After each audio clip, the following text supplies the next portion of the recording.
लगाना बंद करो, मटेरियल बर्बाद करना बंद करो। तुम जी कोड सेट करो लेकिन मिलता सिर्फ स्क्रैप है। समस्या आरपीएम नहीं है, समस्या रिगिडिटी है। अपना चिप लोड ऑप्टिमाइज करो, चैटर को खत्म करो। सीरियस हो सीएनसी के बारे में, चिप लोड चीट शीट के लिए सीएनसी कमेंट। आपने साइकिल स्टार्ट दबाया, कॉफी पीने चले गए और वापस आकर देखते हैं ये टूटे हुए टूल की तरफ इशारा करते हुए। ये सिर्फ 6-7,000 रुपये की टूटी हुई बिट की बात नहीं है, यह आपकी पूरी दोपहर की बर्बादी और आपके कॉन्फिडेंस पर एक चोट है। लेकिन क्या होगा अगर समस्या आपकी मशीन में नहीं है? क्या होगा अगर आपकी वर्किंग प्रोसेस में एक छोटी सी कमी है जिसे 90% ऑपरेटर्स नज़रअंदाज कर देते हैं? आज मैं आपको 4 स्टेप वाला बुलेट प्रूफ सेटअप दिखाऊंगा जो ये सुनिश्चित करेगा कि आपका पहला कट भी उतना ही परफेक्ट हो जितना कि आखिरी। हम सब इस दौर से गुजरे हैं।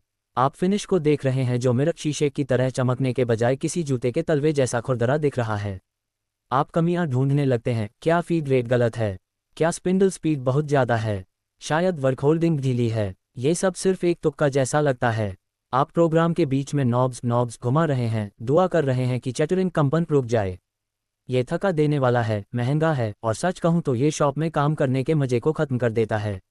आपको तेज़ मशीन की ज़रूरत नहीं है, आपको एक ऐसी प्रोसेस की ज़रूरत है जो उम्मीद को ख़त्म करे और उसकी जगह मैथ्स गणित ले आए।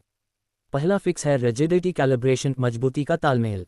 ज़्यादातर लोग सोचते हैं कि क्लैंप को कस देना ही काफ़ी है। ऐसा नहीं है। तकनीकी गहराई, technical deep dive. Step 1, tool stick out, tool का बाहर निकला हिस्सा। अपने टूल को एक डाइविंग बोर्ड की तरह समझें।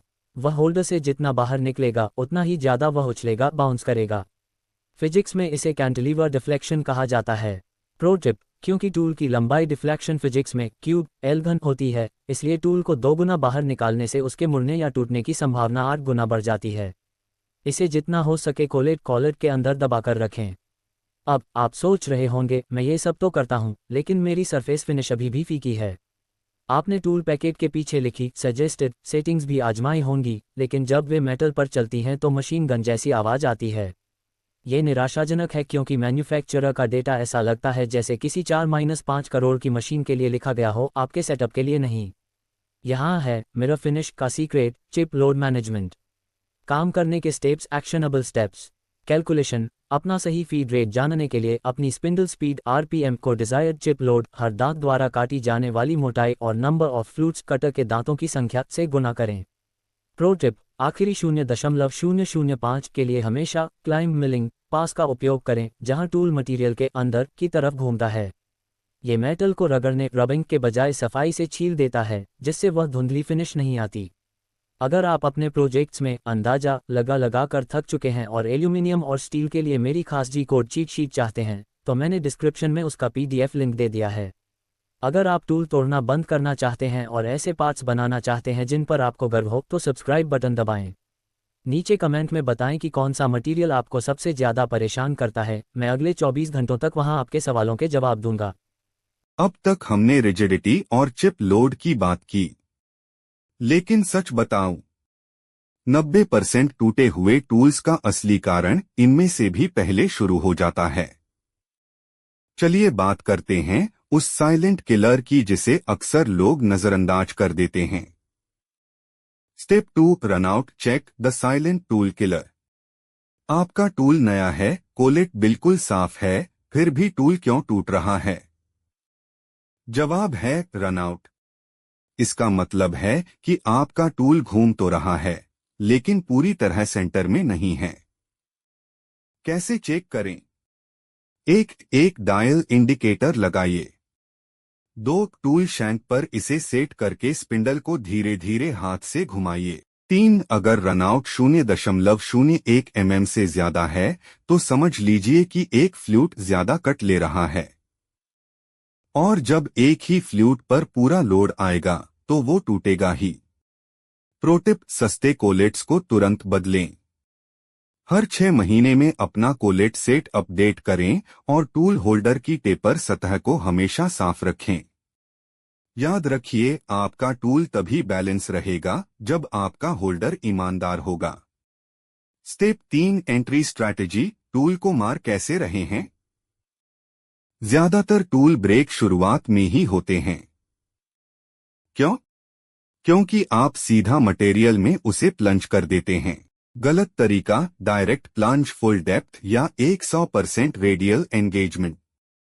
सही तरीका the pro way ramp entry, धीरे धीरे 2 डिग्री से 3 डिग्री के एंगल पर अंदर जाएं।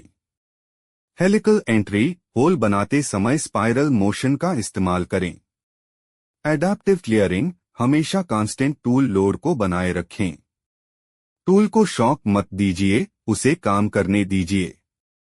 स्टेप 4 हार्मोनिक्स चटर, मशीन का एसओएस सिग्नल। अगर रिजिडिटी, चिप लोड और एंट्री सब सही है, फिर भी चैटरिंग की आवाज आ रही है, तो समझ लीजिए ये चैटरिंग नहीं, आपकी मशीन का एसओएस सिग्नल है।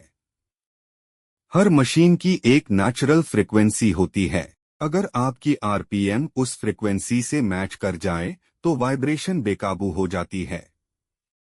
क्विक फिक्स, अगर चैटरिंग आए तो आरपीएम को 10 से 15% ऊपर या नीचे करके देखें और फीड को उसी हिसाब से एडजस्ट करें।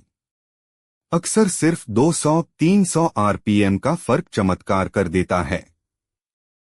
कूलेंट और फिनिशिंग का गेम। हीट आपका सबसे बड़ा दुश्मन है। हीट मतलब टूल वियर, डायमेंशन शिफ्ट और खराब finish. Coolant strategy, aluminium, high flow coolant और चिप हटाने के लिए air blast. Steel, flood coolant और lower surface speed. Finishing formula, अगर मिरर फिनिश चाहिए तो रेडियल एंगेजमेंट को 5%-8% के बीच रखें। फिनिशिंग पास में अग्रेशन नहीं, प्रिसिजन चाहिए। Real shop example, the power of math. पिछले महीने हमारे पास एक केस आया, 8 mm कार्बाइड एंड मिल बार बार टूट रही थी।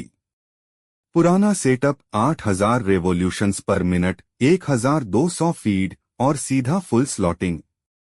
नतीजा 3 टूल खराब।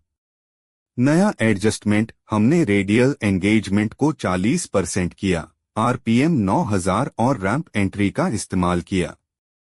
नतीजा, एक टूल से 60 पार्ट्स बने, फिनिश सुधरी और साइकिल टाइम वही रहा। गोल्डन रूल, अगर आप अंदाजे से काम करेंगे तो पैसा मशीन कमाएगी, आप नहीं। 4 स्टेप बुलेट प्रूफ रिकैप। अपने प्रोसेस को पावरफुल बनाने के लिए इन 4 चीजों को मास्टर करें। रिजिडिटी, पकड़ मजबूत रखें। प्रॉपर चिप लोड, सही कैलकुलेशन। स्मार्ट एंट्री, टूल को प्यार से उतारें। हार्मोनिक कंट्रोल, वाइब्रेशन को समझें। इन 4 चीजों को फॉलो कीजिए और अपने टूल ब्रेकेज को 70% तक कम होते देखिए। स्मार्ट एंट्री, टूल को प्यार से उतारें। हार्मोनिक कंट्रोल, वाइब्रेशन को समझें। इन 4 चीजों को फॉलो कीजिए और अपने टूल ब्रेकेज को 70% तक कम होते देखिए।